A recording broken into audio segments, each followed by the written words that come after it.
ప్రభునందు అత్యంత ప్రియమైన దేవుని జనాంగమా, ఈ నెలంతా కూడా ఆనంద మాసం. మనకి క్రిస్మస్లు జరుగుతూ ఉన్నాయి. ఆయా సందర్భాల్లో మేము కూడా పాల్పంపులు పొందుతున్నాం. చందుర్తి, వజ్రకోటం, చేబ్రోలు, ఎస్టీ కాలనీలో చక్కని ఆరాధన జరుగుతున్నాయి. నేడు కూడా ఇక్కడ దేవుడు ఫ్యామిలీ క్రిస్మస్గా పల్లావారి గృహంలో, చంటి గారి గృహంలో జరిగించడం అనేది చాలా అద్భుతమైనటువంటి దేవుని యొక్క పరిచర్యని తెలియజేస్తున్నాను. అయితే క్రిస్మస్ ఆరాధనలో మార్పులు వచ్చేసి, మా చిన్నప్పుడు క్రిస్మస్ ఆరాధనకి గడ్డేసేవారు. కిందంతా గడ్డేస్తే ఎంత అచ్చగా ఉండేదండి. ఇప్పుడు ఏం వేస్తున్నారు కింద? మీకు ఎలా ఉంది? మార్పు వచ్చిందా లేదా? అదే మార్పు కాదు, క్రీస్తు నేడు పుట్టెను అనొద్దంటున్నారు. ఏమంటున్నారండి? క్రీస్తు నేడు పుట్టెను అనొద్దు అనేటటువంటి మార్పులోకి వచ్చేసాం. హల్లెలూయా. మరి ఏమనాలంట? క్రీస్తు నేడు పుట్టడం ఏంటి? ఎప్పుడో పుట్టేసాడు ఆయన. కాబట్టి క్రీస్తు నేడు వచ్చెను అనాలంట. ఏమన్నారండి? అంటే క్రిస్మస్లో మాటల్లో కూడా ఏమొచ్చేసింది? మార్పు వచ్చేసింది. ఇది కూడా అడ్వాన్స్ అయిపోయింది. క్రీస్తు నేడు రావడం ఏంటి? ఆయన కూడా ఎప్పుడో వచ్చేసాడు. క్రీస్తు ప్రత్యక్షమాయను. హల్లెలూయా. దేవుడు ఏమవుతున్నాడంట? ప్రత్యక్షమయ్యాడు అని చెప్పేసి అంతటి మార్పులోకి వచ్చేసాం. కాబట్టి మన క్రిస్మస్ దినాలు కూడా ఈ మార్పులన్నిటినీ కూడా క్రోడీకరించి, ఇందులో కూడా ఏది సత్యమో మనం గ్రహించవలసినటువంటి సందర్భాల్లో మనం కూడా ఉన్నామని మీ అందరికీ తెలియజేస్తున్నాను. దేవుని యొక్క పుట్టుక మహిమకరంగా ఉంది. హల్లెలూయా. నేను ఈరోజు చంద్రుతిలో రక్షకుడు దయించినాడట అన్నాను. మిగతా వాళ్ళందరూ అలా పాటలేదు. కొంతమంది రక్షకుడు దయించినాడు అని పడుతున్నారు. నాడు నేడుగా, నాడు నేడు అని మధ్యలో వచ్చింది. రక్షకుడు దయించినాడు అంటున్నారు. భక్తులు పూర్వకాలం ఊరికినే వాళ్ళు పాటలు రాయలేదు. వాళ్ళు రాసిన ప్రతి అక్షరం కూడా పడికట్టి సందర్భాన్ని బట్టి దాన్ని మనకి ఇచ్చి వాళ్ళు వెళ్ళారు. హల్లెలూయా. ప్రతి పదం వెనకాల వాళ్ళ సాక్ష్యం ఖచ్చితంగా ఉంది. వారి కన్నీరు ఉంది, వారి అనుభవాలు ఉన్నాయి, వారు క్రీస్తు గురించినటువంటి శ్రమలు అందులో ఉన్నాయి. హల్లెలూయా. మరియమ్మ, యోసేఫ్, మనం ఇంత చక్కగా ఈ క్రిస్మస్ జరిపించుకుంటున్నాం. ఇంత వెలిగేసుకుని, ఇక్కడ అవసరమైతే చక్కగా సెంట్ కూడా పూసుకుని మీరు అందరూ వస్తారని చెప్పేసి చక్కని పరిమళ వాసన ఇదంతా చేస్తున్నాం. యేసు పుట్టిన స్థలం అలా లేదప్పుడు. ఎలా ఉందప్పుడు? పశువుల పాక. అప్పుడు ఇంత డెవలప్మెంట్ కూడా ఏమీ లేదు. ఇంత మంచి మంచి గృహాలు కూడా ఏమీ లేవు. ఆ సందర్భాన్ని మనం జ్ఞాపకం చేసుకుంటే రక్షకుడు దయించినాడటాండమే కరెక్ట్ అంటున్నాను. హల్లెలూయా. దీని గురించి చివరిలో నేను కొన్ని విషయాలు తెలియజేస్తాను. మన మంచి దైవదాసులు ఉన్నారు. మొదటిగా కొర్నేలు గారికి మరి అవకాశం ఇద్దాం. చాలా కాలమైంది కొర్నేలు గారి వాక్యం చెప్పి కొన్ని విషయాలు మనకి తెలియజేస్తారు. అలాగే విజయ్ కుమార్ గారు, అలాగే బాబురావు చంద్రన్ గారు, దాసబాబు గారు కూడా కొన్ని విషయాలు. మొదటిగా కొన్నేలు గారు దేవుని యొక్క సందేశం, క్రిస్మస్ సందేశాన్ని అందించాలి. వారి సందేశం. దేవునికి వందనాలండి. దేవుని దాసులకు, దాసురాలకు, సంఘానికి కూడి వచ్చి మీ అందరికీ కూడా వందనాలు తెలియజేస్తూ ఉన్నాను. యేసుక్రీస్తు ప్రభువారు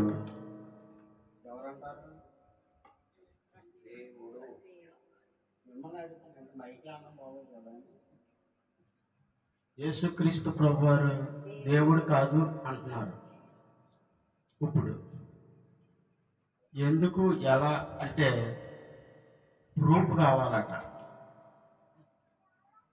మీకు ఒక మాట తెలియజేసి నా మాటని ముగిస్తాను. ఎక్కువ సమయాన్ని తీసుకొని నేను ప్రూఫ్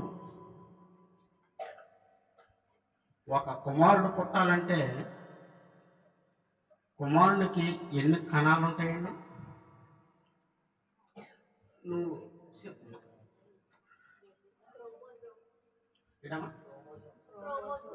క్రోమోజోమ్స్.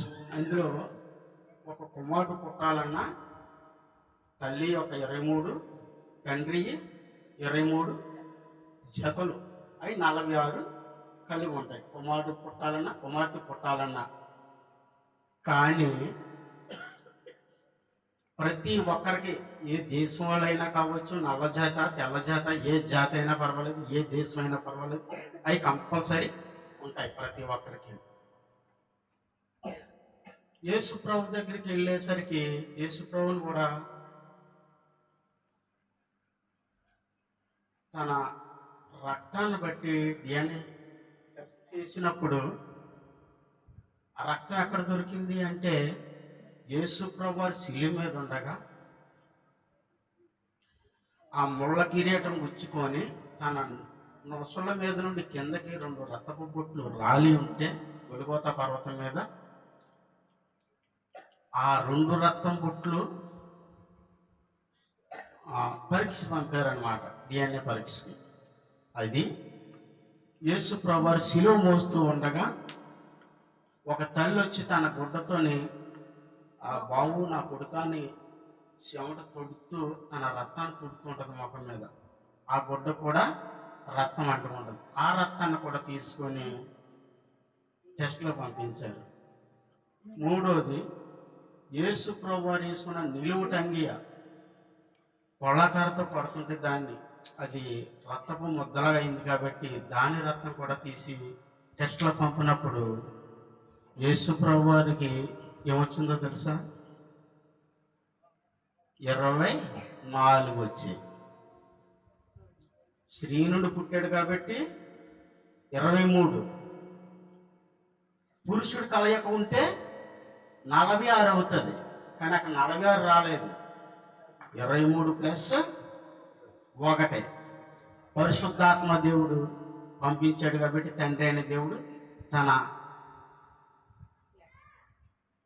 ఆ విధంగా డిఎన్ఏ టెస్ట్ ద్వారా ప్రపంచానికి ఆధారం దొరికింది. యేసు ప్రభు నిజమైన దేవుడని ఒప్పుకోల్చున్నది. స్వరం వింటున్న ప్రతి ఒక్కరు కూడా దేవునికి వందనాలు తెలియజేస్తున్నాను. హల్లెలూయా, హల్లెలూయా. దాన్ని బట్టి యేసు ప్రభు నిజమైన దేవుడని ప్రూఫ్లతో సహా చూపిస్తూ ఉన్నారు. నా మాటలు ముగిస్తూ ఉన్నాను. ప్రార్థన చేస్తాను. నేను అయ్యగారికి ఇస్తాను. పరిశుద్ధుడైన దేవా, నీకు వందనాలు, స్తోత్రాలు తండ్రి. నా తండ్రి, నీ సన్నిధిలో నీ బిడ్డలు ఈ కార్యక్రమం జరిపించుకుంటూ ఉన్నారు తండ్రి. సంతోషకరమైన దినము తండ్రి నాయన. ఈ సంతోషకరమైన దినములో నాయన సర్వలోకానికి సువార్త ప్రకటింపబడుతుంది నాయన. మీరు వచ్చినది మాకు సంతోషాన్ని ఇవ్వడానికే తండ్రి ఈ భూమి మీదకి వచ్చారు. ఆ సంతోషం ఈ బిడ్డల కుటుంబంలోని వారి జీవితాల్లోని మీరు అనుగ్రహిస్తారని, వారి యొక్క ఆలోచన, వారి యొక్క తలంపులు కూడా నాయన మీ వైపు తిప్పి మీ వెంబడి నడిచే భాగ్యం వారికి అనుగ్రహిస్తారని, ఈ స్థలానికి వచ్చిన ప్రతి ఒక్కరూ కూడా నాయన వారి కొరకు, వారి కుటుంబం కొరకు, దాసుబాబు కోసం, తన భార్య కోసం, తన బిడ్డల కొరకు, తన తల్లి తండ్రుల కొరకు, తన తమ్ముడు, తన భార్య కొరకు, కుటుంబం కొరకు అందరూ ప్రార్థన చేసేవారుగా ఈ స్థలంలో ప్రతి ఒక్కరిని దీవిస్తారని, మా ప్రార్థన ప్రతిఫలం అనుగ్రహిస్తారని రక్షకుడైన యేసుక్రీస్తు నామం ద్వారా అడిగి వేడుకొనుచున్నాను తండ్రి. Amen, amen. Praise the lord. Hallelujah. మన మధ్యకు ప్రసన్న కుమార్ గారు మరి వచ్చారు. వారిని వేదిక మీద రావాలని ప్రత్యేకంగా ఆహ్వానిస్తున్నాను. ప్రియులారా, మరి ఇప్పుడే చెప్పాను, మార్పు వచ్చేసింది. ఏమొచ్చేసిందండి? ఇప్పుడు యేసు ప్రభు దేవుడని నిరూపించాలి అంటే మరి ఆయన ఉన్నాడా లేదా? ఎక్కడా? తీసుకురండి, ఆయన బ్లడ్ తీసుకురండి. ఎవరు ఉన్నారన్నవారో అలా ఏం చేయాలి? ఇప్పుడు తీసుకురావాలా? దాన్ని ఏం చేయాలా? డిఎన్ఏ టెస్ట్కి పంపించాలా? అందులో మళ్ళా నిర్ధారణ చేయాలండి. మరి నిర్ధారణ చేసి ఆ ప్రూఫ్ దిక్తేనే కానీ ఈయన దేవుడు కాదని నమ్మలేని వాడు మహామూర్ఖుడు. హల్లెలూయా. ఎందుకు అంటే క్రీస్తు పూర్వము అదే జవాబు. హల్లెలూయా. క్రీస్తు భూమి మీదకి వచ్చాడు, ఆయన దేవుడు అనడానికి ఒక్కటే నిదర్శనం ఏంటంటే యుగ పురుషుడు, శక పురుషుడు. క్రీస్తు పూర్వము, క్రీస్తు శకం. ఇప్పుడు మనం ఎందులో ఉన్నాం? క్రీస్తు శకములో ఉన్నాం. హల్లెలూయా. ఇది ఎప్పటి వరకు కొనసాగుతుందంటే ఆయన మళ్ళా రానై ఉన్నాడు. చెప్పబడదాం దేవుడు. ఆయన రాజులకు రాజుగాను, ప్రభువులకు ప్రభువుగాను భూమి మీద అడుగు పెట్టినై ఉన్నాడు. హల్లెలూయా. ఆయన మొదట వచ్చినప్పుడు పిలాతు దగ్గర చేతులు కట్టుకుని నిలబడ్డాడు. రెండవసారి వచ్చినప్పుడు పిలాతే కాదు, మనందరమే కాదు, అధికారులే కాదు, అందరూ చేతులు కట్టుకోవాలి. హల్లెలూయా. అంత అధికారంతో ఆయన మళ్ళా రానే ఉన్నాడు. దీనికి ఏ ప్రూఫ్ అక్కర్లేదు, కానీ ప్రూఫ్ కావాలని అడిగేటటువంటి మనసు కలిగిన వారికి ఒకటే చెప్తున్నాను, యేసు నువ్వు దేవుడు అయితే నాకు కనిపించు అనండి. హల్లెలూయా. ఇందాక చదువుకున్నాం, ఆయన ప్రత్యక్షమవుచుండెను. ఏమవుచున్నాడండి? ఆయన ప్రత్యక్షమవుచుండెను అందరినీ. ఇందాక చదువుకున్నాం, ఆ వెలుగు ప్రతి మనిషిని వెలిగించుచున్నది. కాబట్టి ప్రియులారా, ఇవన్నీ సత్యాలే. ఎవరికి ఏ విధమైన డౌట్ అక్కర్లేదు. డైరెక్ట్గా యేసయ్యనే అడగండి, నువ్వు దేవుడు అయితే నాకు ప్రత్యక్షమై ఉంటే వెంటనే ఆయన ఏం చేశాడు? చక్కని మాటను పరిచయం చేశాడు. కొన్ని గారిని బట్టి సంతోషిస్తున్నారు. ఈ సమయంలో విజయ్ కుమార్ అయ్య గారు,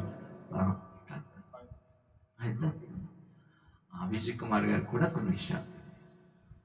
దేవుని స్తోత్రం. హల్లెలూయా. ముందుగా దేవాదేవునికి వందనాలు. అలాగే నన్ను ఆహ్వానించిన, మమ్మల్ని ఆహ్వానించిన అని దాసుబాబు గారికి కూడా పెరుగుపాట వందనాలు. అలాగే దేవజనులు జాన్పశేఖర్ అయ్య గారు కూడా పెరుగుపాట సంఘానికి కూడా వందనాలు. దేవుని స్తోత్రం. హల్లెలూయా. దేవుని నెలంతా ఏ దినం అండి? క్రిస్మస్ ఆనందం. దేవుని స్తోత్రం. యేసు గారు పుట్టి ఎన్ని సంవత్సరాలు అయిందండి? 2007 సంవత్సరాలు అవుతుంది. ఆయన ఈ రాష్ట్రానికి కాదు, దేశానికి కాదు, ప్రపంచానికి, అంటే 200 దేశాలు, 50 దేశాలు ఉన్నాయి. అన్ని దేశాల్లో మన ప్రభువాన్ని ఏం చేస్తారంట? ఆరాధిస్తారు. దేవుని స్తోత్రం.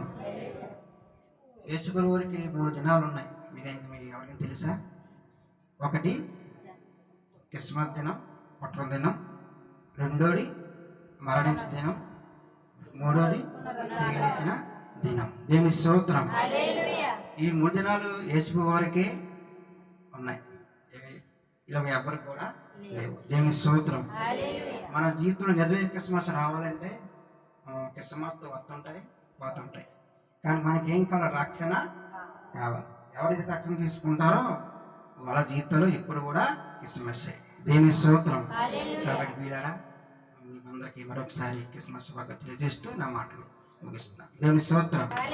Hallelujah. Praise the lord. Hallelujah. చక్కని విషయాన్ని పరిచయం చేశారు విజయ్ కుమార్ గారిని బట్టి సంతోషిస్తూ ఉన్నాను. 3 దినాలు ఉంటాయని నిజమే. మనకి మా జన్మదినం నాకు తెలుసు, కానీ మా తల్లిదండ్రులు తెలుసు. మరణ దినం మాత్రం మనకు తెలుసు. కానీ 3వది ఉంది, పునరుత్థాన దినం. ఎవరికి తెలియదు, కానీ క్రీస్తును నమ్మిన వారికి మాత్రమే ఆ యోగ్యత ఉంది. చెప్పకూడదు. మనందరము పునరుత్థాన దినములో మళ్ళా తిరిగి లేవాలి. హల్లెలూయా. ఆయన లేచినట్లుగా మనం కూడా లెగుస్తామని చక్కని మాట పరిచయం చేసిన విజయ్ కుమార్ అయ్య గారి ప్రత్యేకమైన వందనాలు.